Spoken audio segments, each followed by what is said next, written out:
Hello students, প্রতিদিনের মতো আজ আবার একটি নতুন প্র্যাকটিস সেট নিয়ে চলে এসেছি।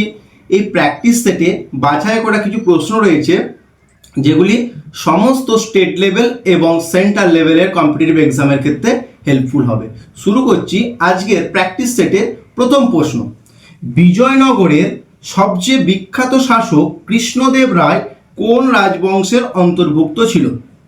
বিজয়নগর সাম্রাজ্যের যে চারটে রাজবংশ পড়েছি সেখানে কৃষ্ণদেব রায় কোন রাজবংশের মধ্যে ছিল? অপশন হচ্ছে সঙ্গম রাজবংশ, নাকি শালুব রাজবংশ, নাকি তুলুব রাজবংশ, নাকি আরবিডু রাজবংশ। পারবি? তুলুব রাজবংশের একজন শ্রেষ্ঠ রাজা এবং পুরো বিজয়নগর সাম্রাজ্যের একজন শ্রেষ্ঠ রাজা ছিল কিন্তু কৃষ্ণদেব রায়। আচ্ছা, কৃষ্ণদেব রায় তেলেগু মহাকাব্য একটি রচনা করেছিল যার নাম অমুক্তা মাল্যদা। তাহলে যদি প্রশ্ন আসে অমুক্তা মাল্যদা কোন ভাষায় রচিত? তেলেগু ভাষায় রচিত।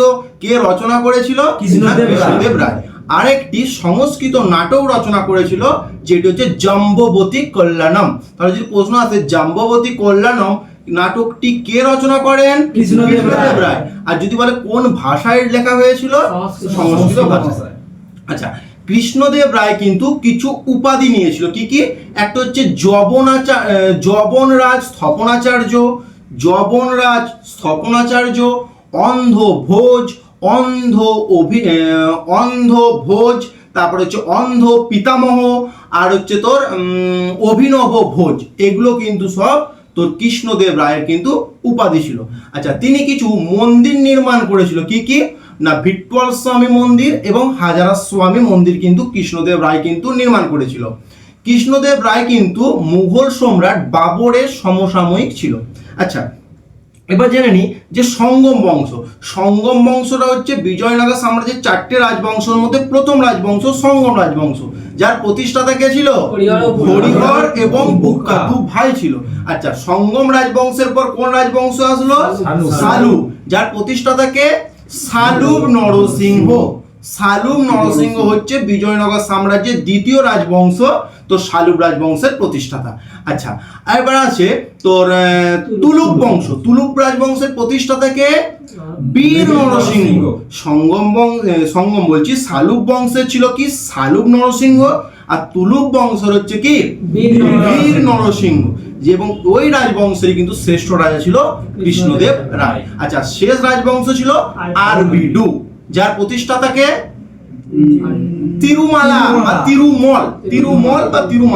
আচ্ছা, এখান থেকে এভাবে প্রশ্ন আসতে পারে যে বিজয়নগর সাম্রাজ্যে চারটে যে রাজবংশ ছিল তাদের সিকোয়েন্স অনুযায়ী সাজাও। তাহলে কি হবে? প্রথমে সঙ্গম, তারপর আসবে শালুব, তারপর আসবে তুলুক, তারপর আসবে আরবিডু। আচ্ছা, এই যে বিজয়নগর সাম্রাজ্যের ধ্বংসাবশেষ কোথায় পাওয়া গেছে? হাম্পিতে পাওয়া গেছে। এবং কোন স্টেটে? হলো। আচ্ছা, নেক্সট প্রশ্ন। আলোর প্রতিসরণের দ্বিতীয় সূত্র কে আবিষ্কার করেন? আলোর প্রতিসরণের দ্বিতীয় সূত্র কে আবিষ্কার করেন? অপশন বলছে টলেমি, নাকি বয়েল, নাকি চার্লস, নাকি স্নেল। পারবি? স্নেল। আলোর প্রতিসরণ কি? না, এক মাধ্যম থেকে আরেক মাধ্যমে যদি লাইটটা পুরোটা প্রতিফলিত না চলে যায়, যদি কিছুটা এই মাধ্যমের ভেতর দিকে প্রতিষ্ঠিত হয়, সেটা কি বলা হয় থাকে? প্রতিসরণ বলা হয়ে থাকে। আচ্ছা, প্রতিসরণের দুটি সূত্র রয়েছে। প্রথম সূত্রটাকে বলা হয় টলেমির সূত্র, আর দ্বিতীয় সূত্রটাকে কি বলা হয়? স্নেলের সূত্র। আচ্ছা, প্রথম সূত্রটা কি? না, আপতিত রশ্মি এবং প্রতিষ্ঠিত রশ্মি দুই মাধ্যমের বিভেদ তলে যে আপাতন বিন্দু রয়েছে সেখানে অঙ্কিত অভিলম্বটা একই সমতলে থাকবে। তাই টলেমি সূত্রে কি বলা হয়েছে?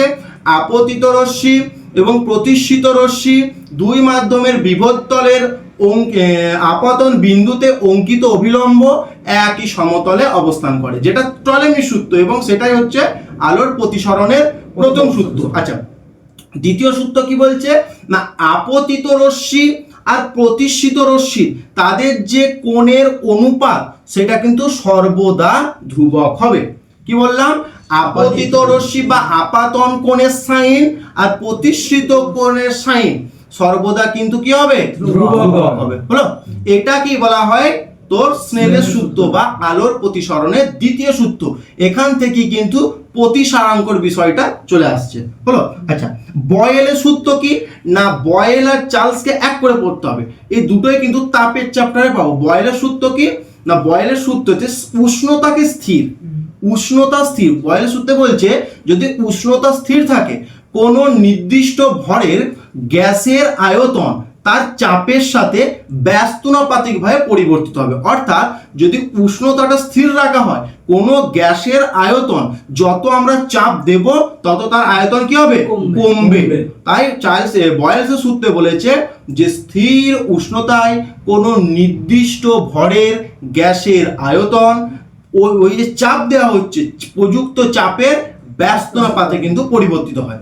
আচ্ছা, চার্লসের সূত্র কি দেখ, ও বয়েলের সূত্রে উষ্ণতাকে স্থির রেখেছিলাম, এখানে চাপটাকে স্থির রাখতে হবে। স্থির চাপে কোনো নির্দিষ্ট ভরের গ্যাসের আয়তন ওই গ্যাসের যে পরম উষ্ণতা তার সাথে কিন্তু সমানুপাতিকভাবে পরিবর্তিত হয় হলো। আরো বলেছি চার্লসের সূত্রটা, স্থির চাপে কোনো নির্দিষ্ট ভরের গ্যাসের আয়তন ওই তোর গ্যাসের তোর যে পরম উষ্ণতা রয়েছে তার সাথে কিন্তু সমানুপাতিকভাবে পরিবর্তিত হয় হলো। আচ্ছা, নেক্সট প্রশ্ন, নিম্নলিখিত কোন কোষ অঙ্গাণুটি পর্দাবিহীন? নিম্নলিখিত কোন কোষ অঙ্গাণুটি পর্দাবিহীন অর্থাৎ কোনো প্রকার পর্দা থাকে না? অপশন বলছে মাইটোকন্ড্রিয়া, নাকি প্লাস্টিড, নাকি লাইসোজোম, নাকি রাইবোজোম। রাইবোজোমের কিন্তু কোনো প্রকার পর্দা থাকে না। আচ্ছা, রাইবোজোমকে কি বলা হয়? Protein factory. প্রোটিন ফ্যাক্টরি এবং দানাদার শেপ হয়, আর এটাকে বলা হয় প্রোটিন ফ্যাক্টরি। আচ্ছা, আর একটা পর্দাবিহীন কোষ অঙ্গাণুর নাম বল। সেন্ট্রোজোম। তাহলে রাইবোজোম আর সেন্ট্রোজোম কোষ অঙ্গাণু দুটি কিন্তু কোনো প্রকার পর্দা থাকে না। আচ্ছা, একক বা একটি পর্দা থাকে না? মাইটোকন্ড্রিয়া তো দ্বিতীয় পর্দা। লাইসোজোম, গলগি বডিজ আর হচ্ছে এন্ডোপ্লাজমিক রেটিকুলাম, এদের কি একক পর্দা থাকে। তাহলে একক পর্দা কোন অঙ্গাণুগুলোর থাকে? লাইসোজোম, গলগি বডিজ আর হচ্ছে এন্ডোপ্লাজমিক রেটিকুলাম। আচ্ছা, লাইসোজোমকে কি বলা হয়? সুসাইডাল ব্যাগ অফ সেল, কোষের আত্মঘাতী থলি বলা হয় লাইসোজোমকে। আচ্ছা, আর কি ছিল? মাইটোকন্ড্রিয়া। মাইটোকন্ড্রিয়াটা কি দুটো পর্দা রয়েছে। আমরা যখন পড়েছিলাম কোষের চ্যাপ্টারে, মাইটোকন্ড্রিয়ার উপরের চ্যাপ্টার মানে শেপটা যেমন ডিম্বাকার হচ্ছে আর ভেতরে কি হয় না খাঁজ কাটা কাটা হয়, যেটাকে বলা হয় ক্রিস্টি। তাহলে পরীক্ষায় প্রশ্ন আসতে পারে যে মাইটোকন্ড্রিয়ার যে দুটো তোর পর্দা রয়েছে, ভেতরের পর্দার যে খাঁজ কাটা অংশগুলোকে কি বলা হয়? ক্রিস্টি বলা হয়। তাহলে দ্বিপর্দা বিশিষ্ট কোষ অঙ্গাণু কোনটা? মাইটোকন্ড্রিয়া বলুক, প্লাস্টিড বলুক আর নিউক্লিয়াস বলুক। মাইটোকন্ড্রিয়া, প্লাস্টিড, নিউক্লিয়াস এই তিনটি কোষ অঙ্গাণু কিন্তু তোর দুটো করে পর্দা রয়েছে। আচ্ছা, প্লাস্টিডকে কি, মাইটোকন্ড্রিয়াকে কি বলা হয়? কোষের শক্তিঘর। আচ্ছা, প্লাস্টিডকে কি বলা হয়? কিচেন অফ দা সেল, তাই তো? কোষের রান্নাঘর বলা হয়ে থাকে। আছে প্লাস্টিড কয় প্রকারের? তিন প্রকারের। একটা ক্লোরোপ্লাস্টিড, একটা কোমোপ্লাস্টিড, একটা লিউকোপ্লাস্টিড। আচ্ছা, ক্লোরো মানে কি? ক্লোরো মানে সবুজ, ক্লোরোফিল। তাহলে যে প্লাস্টিডের জন্য উদ্ভিদের, প্লাস্টিড অ্যাকচুয়ালি তো উদ্ভিদের থাকে, যে প্লাস্টিডের জন্য উদ্ভিদের সবুজ বর্ণ তৈরি হয় সেই প্লাস্টিডকে কি বলবো? ক্লোরোপ্লাস্টিড। আচ্ছা, তাহলে গাছের পাতাটা হয় কোন প্লাস্টিডের জন্য? ক্লোরোপ্লাস্টিড, ক্লোরোপ্লাস্টিডের জন্য। আচ্ছা, কোমো কি না, যখন বিভিন্ন আদার্স কালার হবে, হলুদ হোক, লাল হোক, বেগুনি হোক, এই কালারগুলো যে প্লাস্টিডের জন্য হবে সেটা হলো কোমোপ্লাস্টিড। তাহলে পরীক্ষায় প্রশ্ন আসতে পারে যে ফুলের যে বিভিন্ন কালারগুলো হয় কোন প্লাস্টিডের জন্য হয়? ক্রোমোপ্লাস্টিডের জন্য। আর একটা আছে লিউকোপ্লাস্টিড, যার কোনো বর্ণ নেই, উদ্ভিদের মূলটা দেখবি, ঠিক আছে? আচ্ছা, উদ্ভিদের মূলের বহিরাবরণকে কি বলে? এপিব্লেমা, তাই তো? আচ্ছা, নেক্সট প্রশ্ন, ভারতের কোন শহরকে এশিয়ার ডেট্রয়েট বলা হয়? ভারতের কোন শহরকে এশিয়ার ডেট্রয়েট বলা হয়? অপশন হচ্ছে দিল্লি, নাকি চেন্নাই, নাকি জয়পুর, নাকি বেঙ্গালুরু। চেন্নাইকে বলা হয় এশিয়ার ডেট্রয়েট। আচ্ছা, সবুজ নগরী বলা হয়ে থাকে। আচ্ছা, দিল্লিকে কি বলা হয়? এশিয়ার রোম। আচ্ছা, জয়পুরকে কি বলা হয়? গোলাপি শহর। আচ্ছা, যদি বলা হয় ব্লু সিটি বা নীল শহর, যোধপুরকে।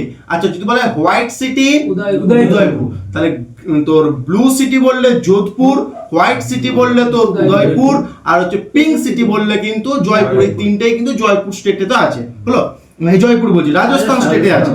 আর বেঙ্গালুরু, বেঙ্গালুরুকে কি কি নামে জানি? সিলিকন ভ্যালি, সিলিকন ভ্যালি, বিজ্ঞানেশ্বর, বিজ্ঞান নগরী, উদ্যান নগরী, আর কি ইলেকট্রিক সিটি, তাই তো। আবার হচ্ছে স্পেস সিটি বলা হয়, মহাকাশ শহর কিন্তু এই বেঙ্গালুরুকে বলা হয়, হলো। আচ্ছা, হোমওয়ার্ক থাকছে যে নবাবের শহর কোন শহরকে বলা হয়? নবাবের শহর কোন শহরকে বলা হয়? তোমরা কিন্তু কমেন্ট বক্সে কমেন্ট করবে। আচ্ছা, নেক্সট প্রশ্ন, ভারতের প্রমাণ দ্রাঘিমা রেখা কয়টি রাজ্যের মধ্য দিয়ে বিস্তৃত হয়েছে? ভারতের প্রমাণ দ্রাঘিমা রেখা কয়টি রাজ্যের মধ্য দিয়ে বিস্তৃত হয়েছে? অপশন বলছে 5টি, নাকি 8টি, নাকি 9টি, নাকি 10টি? পারবি? 5টি রাজ্যের মধ্য দিয়ে কিন্তু ভারতের প্রমাণ দ্রাঘিমা রেখা বিস্তৃত হয়েছে। দ্রাঘিমা রেখা কি? ম্যাপেতে যে উত্তর দক্ষিণে ওই উলম্ব লাইনগুলোকে দেখতে পাই সেটা হয়ে যায় কি দ্রাঘিমা রেখা, আর ম্যাপেতে পূর্ব থেকে পশ্চিমে যে অনুভূমিক রেখাগুলোকে দেখতে পাই সেটা হয়ে যায় কি অক্ষরেখা। সেরকম ভারতের মাঝামাঝি যে অক্ষরেখাটি গেছে সেটা হচ্ছে কি কর্কটক্রান্তি রেখা, যেটি 8টি রাজ্যের উপর দিয়ে গেছে। আর ভারতের মাঝামাঝি যে দ্রাঘিমা রেখাটি গেছে সেটা বলা হয় ভারতের প্রমাণ দ্রাঘিমা রেখা, যার মান হচ্ছে 82 ডিগ্রি 30 মিনিট পূর্ব। আচ্ছা, এই প্রমাণ দ্রাঘিমা রেখাটা কয়টি রাজ্যের উপর দিয়ে গেছে? 5টা রাজ্য। কি কি? প্রথমে আছে উত্তরপ্রদেশ, তারপর আছে মধ্যপ্রদেশ, তারপর ছত্তিশগড়, তারপর উড়িষ্যা, তারপর অন্ধ্রপ্রদেশ। কয়টি রাজ্যের উপর দিয়ে গেছে? 5টা। কি কি? না, তোর প্রথমে উত্তরপ্রদেশ, মধ্যপ্রদেশ, ছত্তিশগড়, উড়িষ্যা, তারপর হচ্ছে তোর অন্ধ্রপ্রদেশ। এবার মাথায় রাখো 3টে প্রদেশ আছে, দেখ উত্তরপ্রদেশ, অন্ধ্রপ্রদেশ, মধ্যপ্রদেশ, ছত্তিশগড় আর উড়িষ্যা। এই 5টা রাজ্যের মধ্য দিয়ে ভারতের প্রমাণ দ্রাঘিমা রেখাটা গেছে। আর যদি বলে অক্ষরেখা কয়টি? তোর কর্কটক্রান্তি রেখা 8টা। কি কি? রাজস্থান, প্রথমে গুজরাট, রাজস্থান, মধ্যপ্রদেশ, ছত্তিশগড়, ঝাড়খণ্ড, পশ্চিমবঙ্গ, ত্রিপুরা আর মিজোরাম।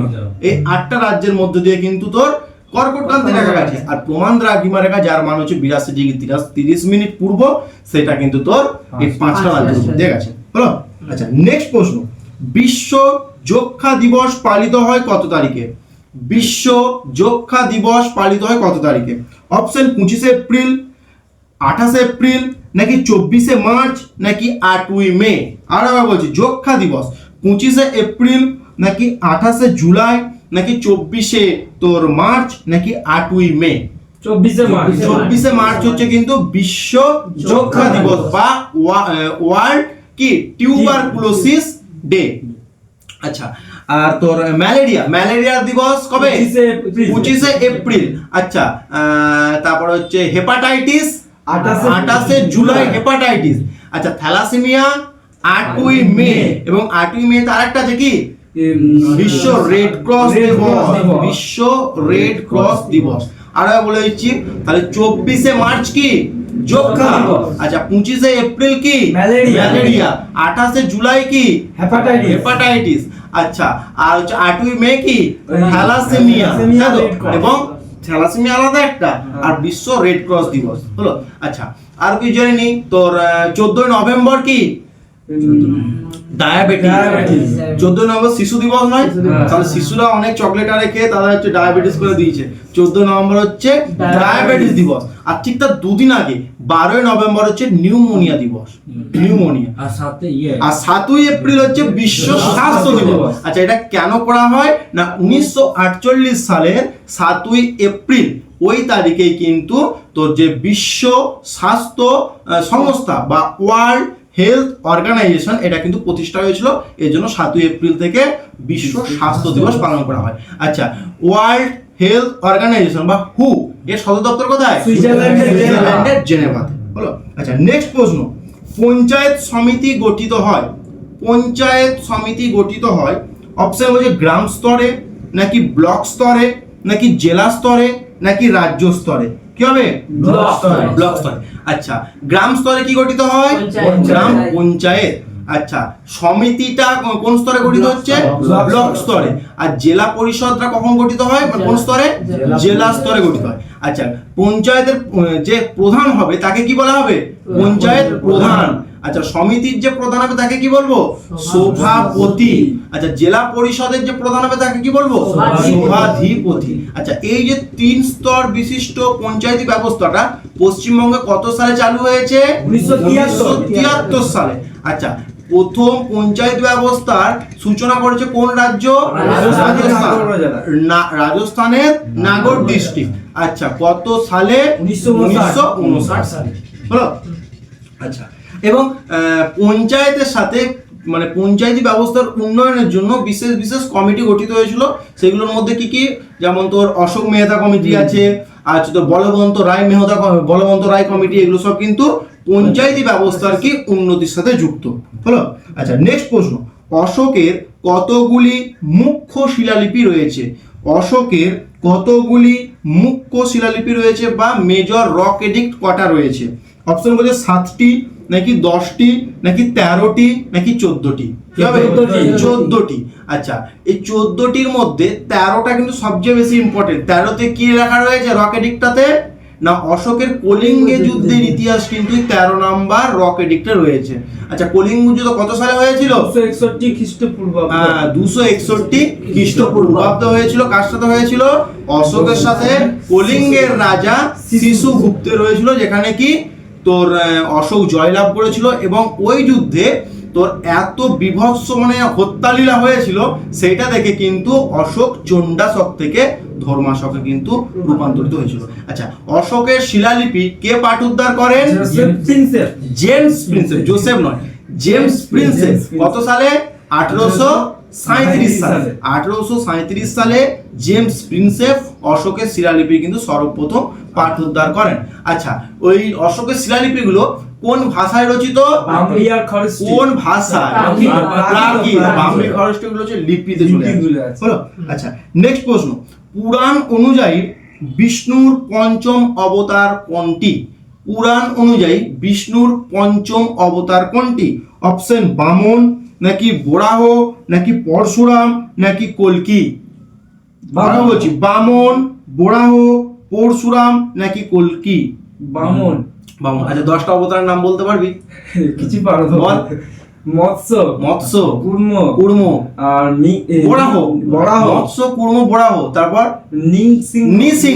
নৃসিংহ। আচ্ছা, তারপর বামন। আচ্ছা, তারপর কি রাম ছিল? পরশুরাম। হ্যাঁ, আর রাম। তারপরে আর একটা বলরাম। মনে আর বুদ্ধ আর কল্কি। আমি বলছি তার আরেকবার, মৎস্য, কুর্ম, বরাহ, নৃসিংহ, তারপরে তোর আছে বামন, পরশুরাম, রাম, বলরাম, বুদ্ধ, কল্কি। এখানে পঞ্চম অবতার বলেছে কি হবে? বামন। যদি তৃতীয় অবতার বলতো বরাহ, হলো। দশম অবতার যদি বলতো কল্কি, এবং যদি বলতো কৃষ্ণের তো সর্বপ্রথম অবতার কোনটি? মৎস্য। হলো? আচ্ছা, আজকের আলোচনার শেষ প্রশ্ন, যেটি হোমওয়ার্ক থাকছে, তোমরা কমেন্ট করে এই প্রশ্নের উত্তরটি জানাবে। প্রশ্নটি হলো, ভারতের মুখ্য নির্বাচন কমিশনারকে কে নিয়োগ করেন? ভারতের মুখ্য নির্বাচন কমিশনকে বা কমিশনার যিনি থাকেন তাকে কে নিয়োগ করেন? অপশন রাষ্ট্রপতি, নাকি সংসদ, নাকি প্রধানমন্ত্রী, নাকি প্রধান বিচারপতি? এই প্রশ্নটা তোমরা কমেন্টে জানাচ্ছ। তার সাথে সাথে ওই নির্বাচন কমিশন সম্পর্কে কত নম্বর আর্টিকেলে রয়েছে, বর্তমানে কে নির্বাচন কমিশনার রয়েছে, এবং তার সাইডে যারা রয়েছে তারা কে কে রয়েছে, কত বছর তাদের টেনিওর হয়, অর্থাৎ কার্যকাল কত বছর হয়, সেগুলো কিন্তু কমেন্ট বক্সে লিখবে। আজকের আলোচনা এবং আজকের প্রশ্ন কেমন ছিল কমেন্ট বক্সে এটিও লিখবে। দেখা হচ্ছে নতুন ভিডিওতে।